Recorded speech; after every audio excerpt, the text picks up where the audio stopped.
چون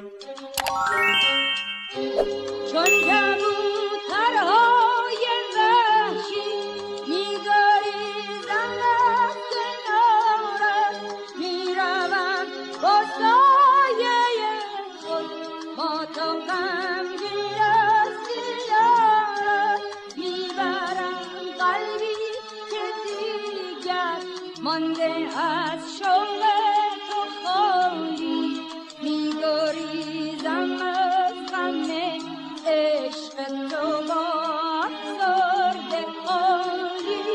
شهر دوری پیش رویم این زمان گشوده آغوش می‌روم، شاید شود عشق تو از یادم فراموش.